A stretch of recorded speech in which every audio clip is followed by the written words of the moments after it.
credit to those guys. You know, they understand the big plays. You know, and they all want to make.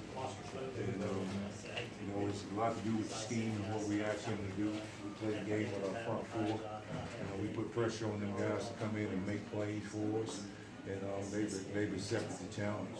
You know, it's fun. It's fun to watch.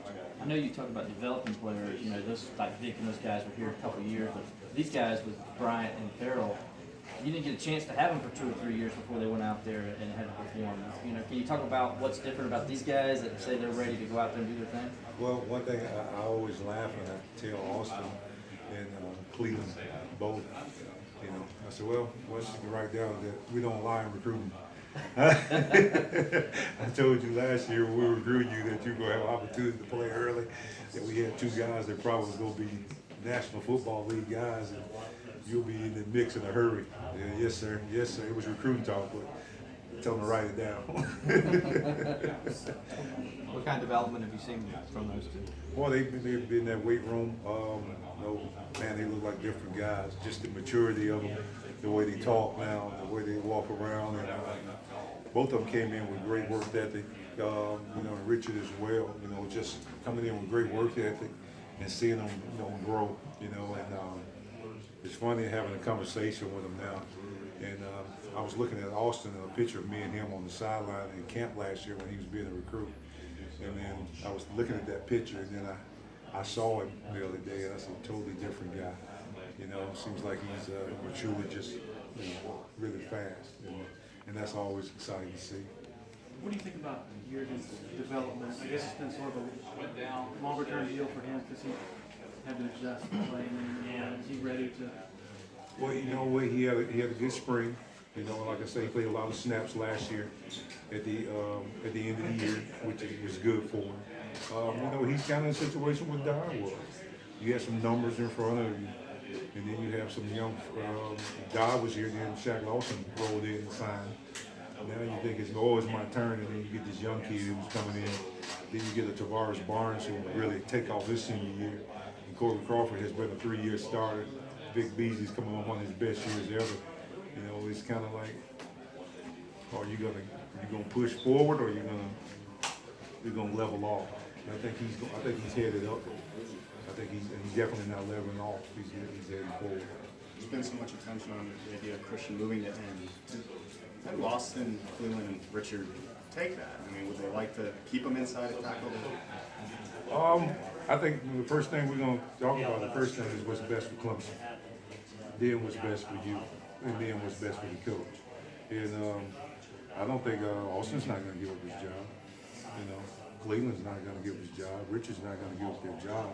You know, I think Christian is a great change-up for us. You know, if one of them guys don't develop, but I'm expecting them guys to come out there in this fall and be full speed ahead and come out there. They've played it. They are defensive ends. It ain't whether they possibly can play defensive end. They are defensive ends. So I'm excited about working with them. Do you see Xavier coming in and competing for playing time this year? Same thing. We told him, hey, you come in here, we're going to be in the mix. You better get ready. I talked to him the other day and said, hey, man, you better hope you're working hard. Get some extra on your own and get ready, because you need to be in a position where you can help us. And yes, sir. No, okay. I know you said that in recruiting, but I'm telling you that now. You better be in a position that you can help us. And I think that's where that's got to be his mindset. What has it been like working with Coach Brooks in terms of Christian cross-training between the 2 positions and playing both? Well, we only did it in the spring.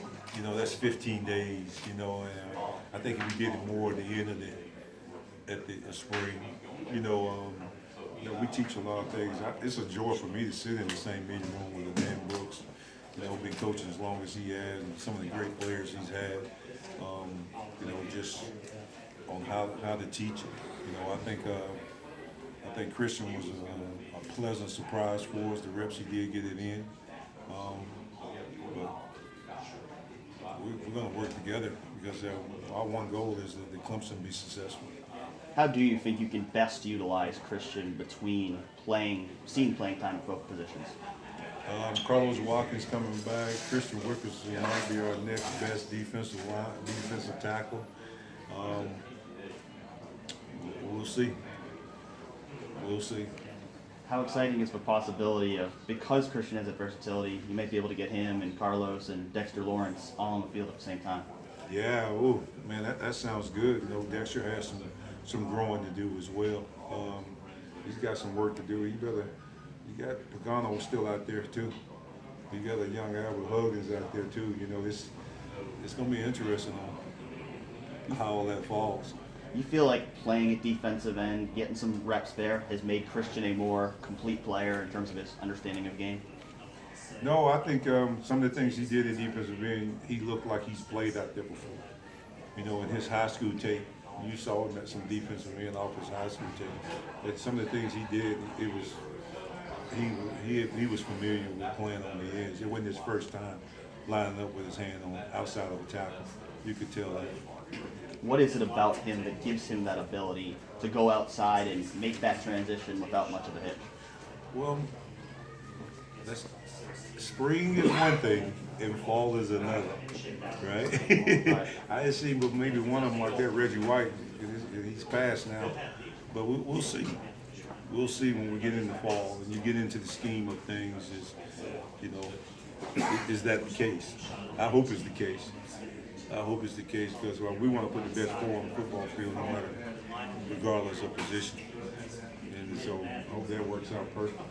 Marion, how much is the zone read and option game stuff changed? How do you have to teach play defensive end over the last 5 or however many years? Yeah, I tell you what, all those offenses plays with the defensive end's eyes. They won't allow you just to tee off and go after the quarterback. You know, when I played, you know, if the team was in the shotgun, it was pass. And everybody could just put your weight on your fingertips and you could just blow off the ball and you knew it was pass. Then now is shotguns on the first snap. It's the second snap. They're running rocket sweeps at you.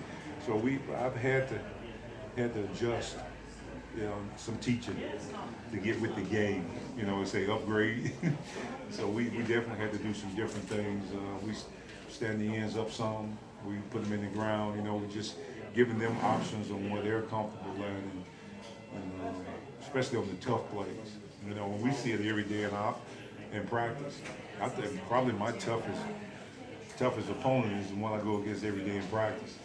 You know, running his own read with Wayne Gallman and Deshaun Watson, pulling it with the option to pass and outrunning the guys. And, you know, after we get out of spring ball, we've learned a whole lot, trust me.